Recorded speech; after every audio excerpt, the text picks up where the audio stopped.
Hello student. तो हम chemistry के अपने इम्पोर्टेंट जो एटॉमिक स्ट्रक्चर से रिलेटेड अगले जो क्वेश्चन हैं हम उनके पर आते हैं। अभी तक हमने 5 क्वेश्चन यहाँ पर सोल्व किए हैं, अगले हम 5 क्वेश्चन और सोल्व करते हैं। तो हमारे पास जो अगला क्वेश्चन आता है वो क्या कहता है? अगला क्वेश्चन है वो कहता है कि if λ1 and λ2 denote the de Broglie wavelength of the two particles of the same mass but charge in the ratio of 1:2। उन चार पार्टिकल का जो चार्ज है वो 1:2 में है।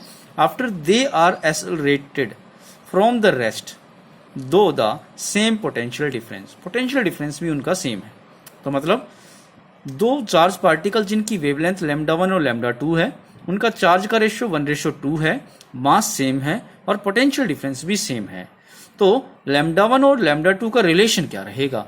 तो हमारे पास चलिए, हमें डी ब्रोगली वेवलेंथ दे रखी है, तो हमारे पास डी ब्रोगली वेव इक्वेशन हम देखते हैं। तो डी ब्रोगली वेव इक्वेशन हमारे पास जो रहेगी वो होगी lambda is equal to h/mv। अब हमें पोटेंशियल के साथ में मास और वेलोसिटी का जो रिलेशन हमें पता है वो है कि EV बराबर है 1/2 mv²। अब इस इक्वेशन में देखें, ये काइनेटिक एनर्जी है और ये हमारे पास एनर्जी है इलेक्ट्रॉन के फॉर्म में। तो हमारे पास अगर मैं दोनों साइड m से मल्टीपल करता हूं तो देखिए MEV is equal to, V is the stopping potential, 1/2 m² into में v²। 1/2 को इधर ले आता हूं तो 2MEV is equal to m² upon में v²। अब यहां से मुझे mv निकालना है तो मैं दोनों साइड रूट ले लेता हूं, स्क्वायर रूट ले लिया तो 2MEV is equal to m into में v। ये वेलोसिटी है, ये स्टॉपिंग पोटेंशियल है। अब यहां पर हम बात करें तो मैं इस इक्वेशन को कैसे लिख सकता हूं? इस इक्वेशन को चलो E को चार्ज जो है उसे मैं चलो ऐसे भी लिख सकता हूं, MQV is equal to mv। Q is the charge. तो चलो यहां मैं इक्वेशन को क्या लिख सकता हूं, h/mv की जगह मैंने यहां क्या लिया है, ये इक्वेशन रख दी है, रूट ऑफ 2mQv। अब अगर हमारे पास जो पहला पार्टिकल है λ1, उसके लिए जो होगा h/2m, चार्ज मान लीजिए इसका Q है, और जो दूसरा पार्टिकल उसके लिए λ2 चार्ज दुगना होगा तो उसके लिए h/2m 2 टाइम्स ऑफ Q। मैंने जो कि चार्ज का जो रेशियो है 1:2 है, यहां में अगर मैंने चार्ज Q मानना है तो यहां पर मैंने माना है 2Q इंटू में v और अंडर रूट। तो यहां से λ1 अपॉन λ2 निकाल लेते हैं, λ1 अपॉन में λ2।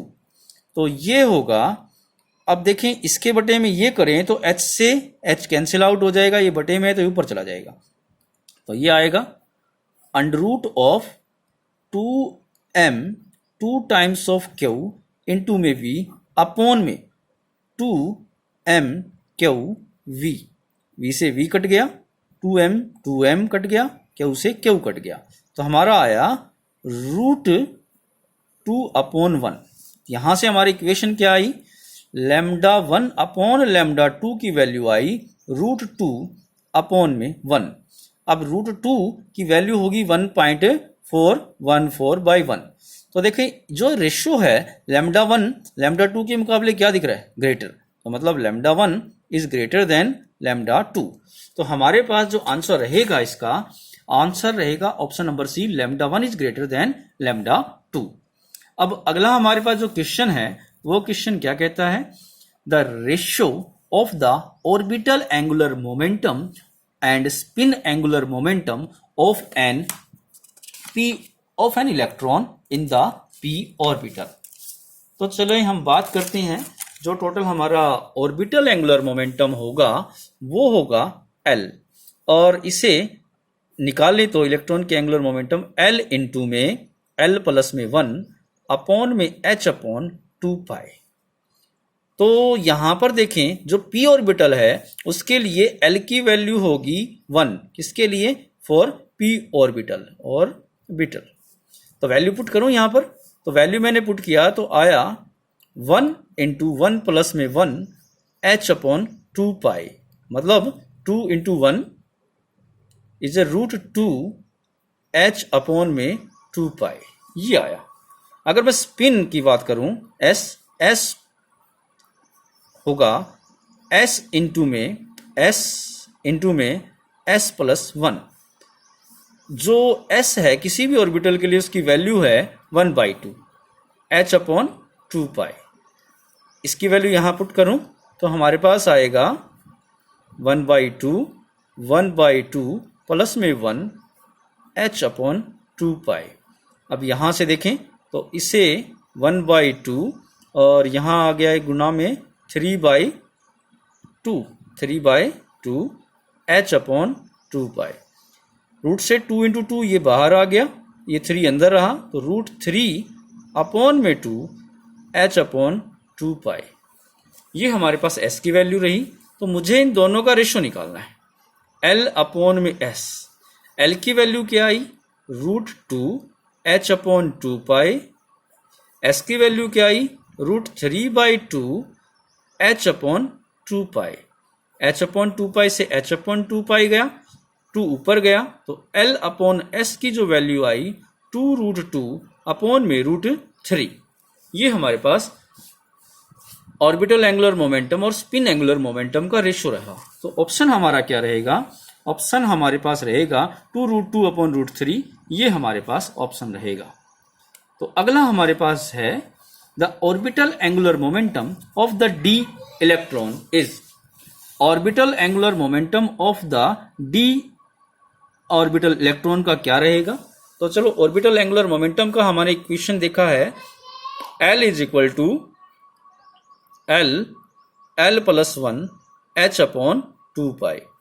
L की वैल्यू जो d ऑर्बिटल के लिए हमारे पास रहेगी, ये हमारे पास L की वैल्यू रहेगी। d ऑर्बिटल के लिए L की वैल्यू अगर हम देखें तो ये होगी 0 1 2, 2 वैल्यू रहेगी। वैल्यू पुट करें तो वैल्यू यहां पुट करें तो क्या आएगा, 2 इंटू 2 प्लस 1 3 h अपॉन 2 पाई, 3 दूनी 6 रूट 6 इंटू h अपॉन 2 पाई।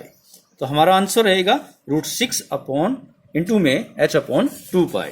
तो आंसर रहेगा रूट 6 h अपॉन 2 पाई। अगला हमारे पास जो क्वेश्चन आता है उस क्वेश्चन के ऊपर हम देखें, the orbital angular momentum of the 2s electron is.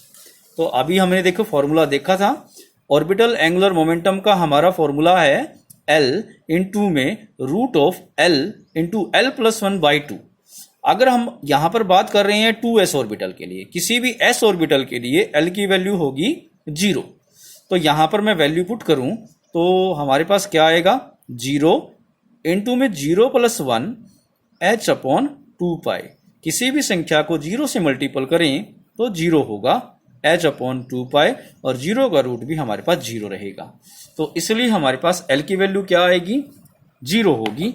तो हमारे पास orbital angular momentum of 2s electron is equal to 0। अगला हमारे पास केस हम बात करते हैं, the value of the magnetic moment of an particular ion is 2.83 bm, the ion is. तो कहता है अगर मैग्नेटिक मोमेंट की वैल्यू ये दे रखी है तो बताओ इनमें से कौन सा आयन है ये। तो चलो मैग्नेटिक मोमेंट का हमारा फॉर्मूला क्या रहेगा, मैग्नेटिक मोमेंट के लिए हमारा फॉर्मूला रहेगा रूट ऑफ n इंटू में n प्लस 2 bm। भोर मैग्नेटोन ये है, और यहां पर देखें n क्या है, n यहां पर अनपेयर्ड इलेक्ट्रॉन है। तो हमारे पास n इंटू में n प्लस 2 रूट इसकी वैल्यू दे रखी है 2.83। अगर मैं इसका स्क्वेयरिंग करूं तो ये लगभग 8 के बराबर आता है। तो इसका स्क्वेयरिंग करूं तो ये आया n इंटू n प्लस में 2, मतलब दो ऐसी संख्या है जिनका डिफरेंस आए 2, और उनका प्रोडक्ट आए 8। तो देखें ये हो जाएगी हमारे पास में 2 इंटू में 4, तो मतलब n की वैल्यू कितनी हो जाएगी 2, और n प्लस 2 कितना हो जाएगा 4। तो इसके लिए हमारे पास n इज इक्वल टू 2, मतलब हमने ऐसा यहां पर आयन ढूंढना है जिसके अंदर 2 अनपेयर्ड इलेक्ट्रॉन हो। तो हमारे पास जो आयन्स दे रखे हैं, कौन कौन से आयन दे रखे हैं, पहला है Fe2 positive, Fe2 positive. Fe2 positive का हमारे पास जो इलेक्ट्रॉनिक कॉन्फ़िगरेशन रहेगा 4s0 3d6। 3d6 के अंदर हमें अनपेड इलेक्ट्रॉनों की जो संख्या मिलेगी 1 2 3 4 5 1 2 3 4 5 एंड 6, 4 अनपेड इलेक्ट्रॉन मिलेंगे, जो कि गलत है, हमें तो n की वैल्यू 2 चाहिए। अगला हमारे पास जो दे रखा है वो है निकल 2 पॉजिटिव। निकल 2 पॉजिटिव का इलेक्ट्रॉनिक कॉन्फ़िगरेशन होगा 4s0 3d8। 3d8 के हिसाब से अगर हम देखें तो d ऑर्बिटल में 8 इलेक्ट्रॉन, तो देखें तो d ऑर्बिटल में 8 इलेक्ट्रॉन 1 2 3 4 5 6 7 8, तो ये हमारे n की वैल्यू 2, अनपेड इलेक्ट्रॉनों की संख्या मिली 2। तो इसलिए हमारा आंसर क्या होगा? हमारा आंसर रहेगा निकल 2 पॉजिटिव। Mn2 पॉजिटिव में बात करें तो यहाँ अनपेड इलेक्ट्रॉनों की संख्या 5 मिलेगी, और कोबाल्ट में हम बात करें कोबाल्ट 3 पॉजिटिव में तो यहाँ पर अनपेड इलेक्ट्रॉनों की हमें 6 संख्या मिलेगी। इसलिए आंसर हमारा रहेगा बी ऑप्शन रहेगा। तो आगे हम बात करते हैं, अगला जो क्वेश्चन है वो क्या कहता है, magnetic moment of vanadium 23 atomic number, chromium 24 atomic number और Mn 25 एटॉमिक नंबर, वो दे रखा है x, y और z। तो ये कहता है यहाँ पर, तो ऑर्डर क्या रहेगा इनके केस में? तो चलो ये हम बात करते हैं। हमारे पास कौन दे रखा है? हमारे पास दे रखा है वेनेडियम। वेनेडियम के ऊपर बात करें तो वेनेडियम का एटॉमिक नंबर हो गया 23। इसका इलेक्ट्रॉनिक कॉन्फ़िगरेशन रहेगा 4s2 3d3, 4s2 3d3। तो अगर हम इसमें अनपेड इलेक्ट्रॉनों की संख्या देखें d के अंदर टोटल, तो ये 4s2 तो कंप्लीटली फिल हुआ, और d जो ऑर्बिटल है 1 2 3 1 2 3 एंड देन तो 1 2 3 3 आया, n आया हमारे पास 3। तो यहां पर अगर अगला हमारे पास है क्रोमियम, क्रोमियम है 24 पे, 4s1 3d5। तो यहां पर एक अनपेड इलेक्ट्रॉन तो हमें s में मिलेगा और 5 अनपेड इलेक्ट्रॉन मिलेंगे 1 2 3 4 5, n की वैल्यू हुई 6। अब हमारे पास अगला केस जो जाता है वो है Mn एटॉमिक नंबर 25 के हिसाब से आएगा 4s2 3d5। 4s2 3d5 में हम बात करें तो यहां पर 1 और 2 s में है, और यहां पर 1 2 3 4 5, n की वैल्यू हुई 5।